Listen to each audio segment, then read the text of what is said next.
Oui, vraiment désolé, j'ai eu un problème, une perturbation de la connexion Internet. Et toutes mes excuses pour cette coupure-là. Alors, donc, je parlais de la détermination de la composition euh, nutritionnelle des ingrédients. Donc, vous pouvez soit aller vers un spécialiste ou technicien qui peut vous aider. Donc, une fois que vous finissez déjà la liste des ingrédients disponibles dans votre environnement, vous pouvez vous rapprocher d'un spécialiste, d'accord, en production animale qui peut vous aider à vous fournir, vous faites des compositions nutritionnelles de ces ingrédients-là, ou soit vous pouvez vous rapprocher d'un centre de recherche si vous avez la possibilité de vous rapprocher d'un centre de recherche dans votre zone et pour vous renseigner sur ça, ou soit simplement vous pouvez venir sur Google, sur Internet, et puis questionner les bases de recherche en ligne pour avoir ces informations-là. Quels que soient les moyens, les sources que vous utilisez, les données obtenues ne sont jamais des données, c'est-à-dire à 100% vraies. Donc, ce n'est que des estimations. Donc, donc faut pas, au fait, se dire que bon, si je vais sur Google, j'aurai des informations qui ne sont pas vraies. Non, c'est rien que des estimations. Même auprès même du zootechnicien, du spécialiste en pollution animale, lui aussi, ce n'est que des données estimatives qu'il va vous donner, voilà, qu'il va vous fournir. Donc ça, c'est la troisième étape qui est très importante, c'est de déterminer la composition nutritionnelle. C'est comme quand on veut nourrir nos propres enfants. Donc, je sais que bon, aujourd'hui, maintenant, je vais leur préparer tel mets. Donc, ce mets-là va comporter tel ingrédient, tel ingrédient, tel ingrédient. Tel ingrédient va lui apporter tel nutriment, c'est-à-dire l'énergie. Telle chose va lui apporter des protéines. Et puis, c'est un peu ça. Donc, sans connaître l'apport en nutriments de chaque ingrédient, vous ne pouvez pas en fait réussir votre formulation. Vous ne pouvez pas en fait réussir à formuler un bon aliment pour vos animaux. Donc ça, c'est la troisième étape. So I was saying that first of all, I'm sorry. Okay, I'm sorry for uh, the life that have been cut due to internet, problem in my location right now. So I'm very sorry for that. So the third step I was talking about is the determination of the nutritional values, okay, of each feed ingredients that you have listed, as available in your location. So you have to determine or to estimate their nutritional value, what they provide in terms of nutrients, in terms of energy, in terms of good protein, in terms of minerals, in terms of vitamin, all those nutrients that are very necessary for your animals to grow well, to do well, and so on. So, what are the sources, or where can you get those information from? You can get the information from either from the specialist, a person that is specialized in animal production. So if you approach that person, is that person may can provide you or can give you all those information about your feed ingredients, or you can also go to a research center. If in your location there is a research center, you can just go there and ask for help, so they can provide all the information that you need about your feed ingredients. They can give them to you. Thirdly, or the last option is just to go online. So you can go on Google or on Google Scholar, to check by yourself, and you get the information that you need on each feed ingredients that you have identified as available in your location. So that's the third step that's very important in the process of formulating and manufacturing your own feed for your animals. Maintenant, la quatrième étape qui est aussi très importante, c'est de connaître ce que nous appelons le seuil d'incorporation ou bien le taux limite d'incorporation de chaque ingrédient. J'ai fait une vidéo sur cette thématique-là de taux limite d'incorporation des ingrédients. J'ai fait une vidéo sur ça qui est disponible sur ma chaîne YouTube aussi. Donc, vous pouvez aller sur ma chaîne YouTube pour voir la vidéo où j'ai fait la liste de plusieurs ingrédients et puis j'ai donné leur taux limite d'incorporation et les facteurs qui expliquent, les facteurs qui font qu'on limite leur taux d'utilisation à ces seuils-là. Donc, j'ai tout expliqué dans la vidéo que vous pouvez lire, que vous pouvez suivre. Donc, les taux d'incorporation sont très importants. Si je prends par exemple le cas du taux de coton, par exemple, c'est un ingrédient qui est souvent utilisé, dans l'alimentation des animaux et surtout même chez les volailles, par exemple. Donc, le taux de coton contient une substance qu'on appelle le glycol, qui est comme une toxine. Hein, d'accord? Donc, quand vous dépassez une dose donnée de taux de coton dans votre aliment, c'est comme si c'est comme si vous mettez dans votre aliment une grande dose, une forte dose au fait de cette toxine-là dans votre aliment, ce qui peut créer encore des problèmes au niveau de vos animaux. Vous voyez, donc à cause de cette toxine-là, on limite au fait le seuil d'incorporation du taux de coton entre 20 et 25%. Donc, ne pas dépasser les 25%. Même si vous voulez aller même à 25%, il y a des conditions d'abord. Donc, sinon, c'est 20% maximum qu'on demande. D'accord? Donc, c'est ça, en fait, ce qu'on appelle les seuils d'incorporation. Donc, vous devez connaître ça également aussi. Que si je suis, par exemple, je suis un technicien et que j'accompagne les éleveurs, d'accord, dans leurs activités. Donc, ce programme aussi vous concerne, pas uniquement que vous soyez d'abord un praticien de l'élevage, mais si vous êtes quelqu'un qui suit, qui accompagne les éleveurs, ce programme est là également aussi. Ce que nous discutons également aussi ici peut vous être vraiment utile. Donc, en tant que technicien, et que je veux aider un éleveur à avoir une formule alimentaire, c'est les mêmes étapes que je dois suivre jusqu'à la fin. D'accord? Donc, l'étape de seuil, de la connaissance des seuils d'incorporation de chaque ingrédient que j'ai identifié est très important pour ne pas, en fait, en voulant chercher à mieux alimenter mes animaux, c'est-à-dire leur causer encore du tort. On est d'accord? Donc, c'est très important, cette étape-là aussi, qu'il faut connaître et maîtriser. So the next step I was talking about, the limit rate of incorporation of certain feed ingredients. Due to their contents in some substances like toxins, all those things. So we used to limit their use in the animal feeds. So as animal farmer or a technician or someone that owns an animal business, so in the process of formulating and manufacturing your own animal feed, you have to know the limit rates of using of all the feed ingredients that you have in your list.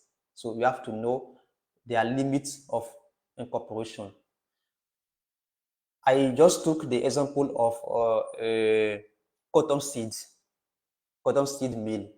Okay, cotton seed meal. For instance, cotton seed meal is a common, feed ingredients that we use, in almost every animal feed. But due to the presence of gossypol in cotton seed meal, we limit, its use at 20%. You can go to 25% in the animal feed, but there are conditions that you must meet before. There are like conditions that you must fulfill before using it at 25%. So for someone that doesn't want to bother himself, so we just advise people to stop at 20% in the feed. So if once you already have the list of the feed ingredients that are available in your location, you already have their nutritional values. Now you can you should also search for their limits, their if their limitation of their use in the animal feed. So you should also search for it. You should also look for those informations. Maintenant, une fois que toutes ces étapes-là sont réunies, c'est-à-dire vous connaissez déjà les besoins en nutriments de vos animaux, vous connaissez déjà les ingrédients qui sont disponibles dans votre environnement, vous connaissez déjà leur composition en nutriments, donc ce que chaque ingrédient apporte en termes de nutriments, et également aussi, vous connaissez déjà le taux d'incorporation de chaque ingrédient dans l'aliment. Maintenant, vous pouvez maintenant aller voir maintenant la formulation proprement dite. Et la formulation proprement dite, c'est quoi? Quand on parle de formulation, c'est la technique par laquelle, au fait, vous combinez les différents ingrédients que vous avez pour pouvoir satisfaire les besoins des animaux que vous avez identifiés au départ. Donc, si par exemple, dans la liste d'ingrédients que j'ai à ma disposition, je choisis peut-être, disons, 10 que je vais utiliser, comment est-ce que ces 10-là seront mélangés? À quelle proportion chacun de ces ingrédients sera pris, d'accord, pour être mélangé, pour pouvoir avoir un aliment qui va fournir les nutriments, d'accord, les quantités de nutriments que me demandent mes animaux que je veux nourrir avec. C'est ça, en fait, qu'on appelle la formulation. D'accord? Et pour cela, il y a plusieurs méthodes qui sont utilisées. Il y a plusieurs méthodes. La méthode la plus connue que tout le monde utilise généralement, c'est la méthode de tâtonnement. Donc, j'ai fait aussi une vidéo sur ça sur ma chaîne YouTube. Vous pouvez voir aussi, j'ai décrit, c'est dans un fichier Excel que j'ai fait la méthode et puis j'ai expliqué comment ça se déroule. Ça, c'est la méthode de tâtonnement. Ensuite, vous pouvez avoir aussi la méthode de carré de Pearson. C'est aussi une autre méthode également aussi de formulation qui existe. Et j'ai fait aussi une vidéo sur ça déjà sur ma chaîne YouTube. Sur ma chaîne YouTube, vous pouvez avoir aussi accès à ces vidéos-là que vous allez suivre et voir un peu comment est-ce que ces méthodes-là s'utilisent. Comment est-ce que vous pouvez les utiliser. À part ça, il y a aussi la méthode des équations. On est d'accord, les méthodes des équations algébriques. Donc, c'est aussi une méthode aussi qui existe, qui est aussi utilisée pour la formulation des aliments. À part ça, il y a plusieurs autres méthodes. Il y a même les méthodes même de programmation linéaire, programmation non linéaire, donc je ne vais pas aller trop dans ces détails-là. Mais les méthodes les plus usuelles qui sont à votre portée, que vous pouvez utiliser, c'est la méthode de tâtonnement, la méthode de carré de Pearson et la méthode d'équation algébrique. Donc, vous pouvez facilement utiliser ces trois méthodes-là pour pouvoir formuler votre aliment.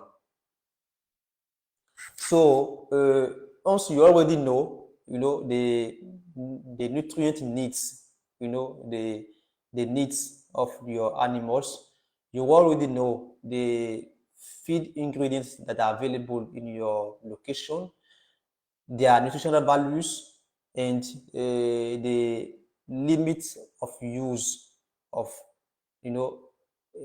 certain feed ingredients in your list, on your list. The next step now is to go to the formulation, to the feed formulating itself.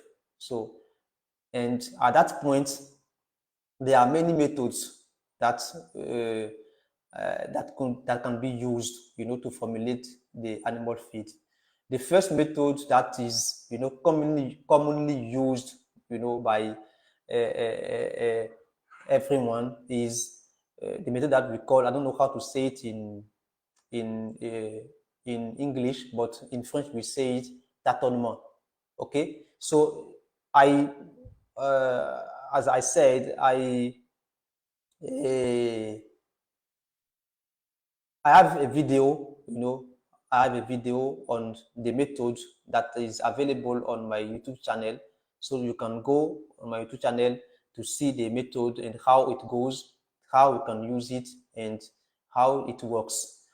The second method, we call it, Pearson square. Okay, Pearson square method. So it's also a feed formulating method that we usually use, to formulate very good feed for animals, And the third method that I mentioned is by using, the algebraic equations. So you can use that method also to formulate very good feed for your animals. So to know, about all those methods, as I just mentioned now, if you go on my YouTube channel, there are already many videos there in which I explain everything. I describe each method and how you can use it, how you can even, create your own program in Excel and work with it freely. So those are methods that I can, share with you. You see, so ça, voilà les méthodes de formulation d'aliments, on est d'accord, que vous pouvez utiliser pour pouvoir. C'est pour ça que, bon, heureusement que les vidéos là existent déjà sur ma chaîne YouTube, donc vous pouvez aller là-bas pour les suivre. Et après avoir suivi les vidéos, si vous avez encore des questions, des inquiétudes, vous pouvez toujours encore m'écrire et puis nous allons au fait en parler. Voilà, donc ça, c'est de façon générale les étapes et les méthodes, les étapes et les méthodes à suivre pour pouvoir formuler, d'accord, un bon aliment qui va répondre vraiment au fait aux besoins de vos animaux. C'est très important de veiller à ces étapes-là. Je crois même qu'il y a déjà même une vidéo aussi sur ma chaîne YouTube qui décrit aussi ces étapes-là. J'ai fait une vidéo aussi, je crois même dans une provenderie, dans laquelle on a expliqué chacune de ces étapes-là. Donc, vous pouvez aussi suivre la vidéo également aussi pour avoir plus de compréhension, plus de trucs là sur la technique. Alors, donc, comme je l'ai dit tout à l'heure, si vous ne maîtrisez pas très bien chacune des étapes ici, quand vous ratez une étape, c'est que votre aliment que vous voulez formuler à la fin ne sera pas de qualité. Donc, si vous voyez que vous n'avez pas les potentialités techniques qu'il faut pour y réussir, je vous en prie, soit allez vous faire former dans ça, ou soit faites appel à un spécialiste, quelqu'un qui est bien formé dans ça, qui pourra vous aider à y parvenir.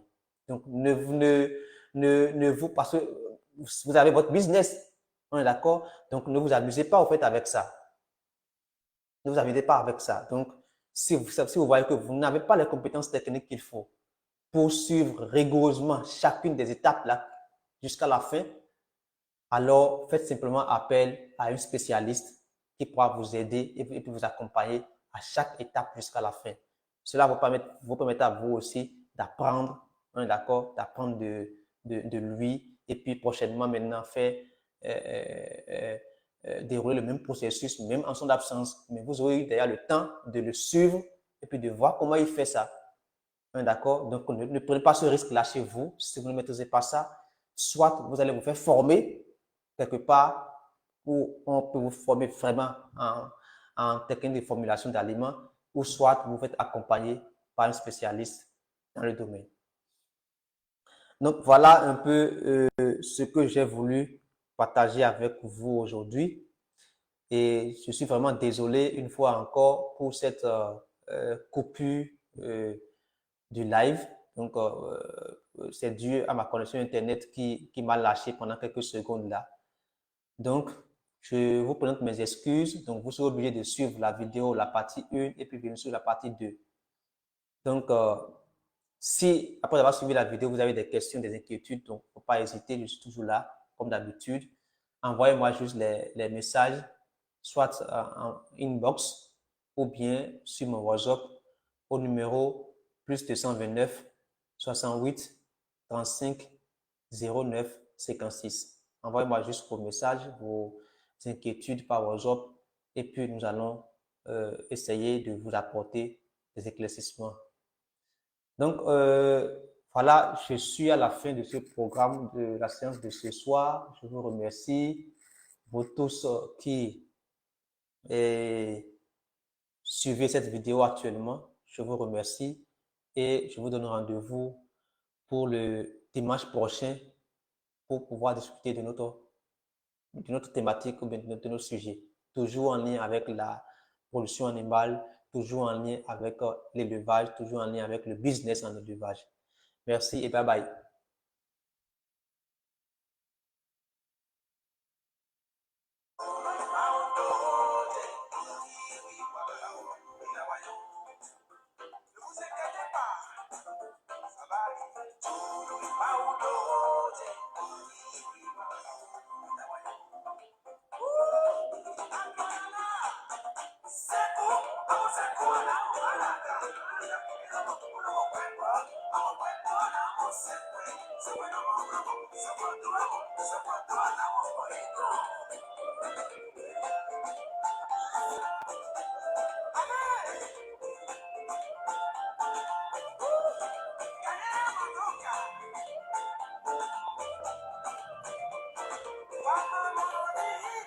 Bye bye.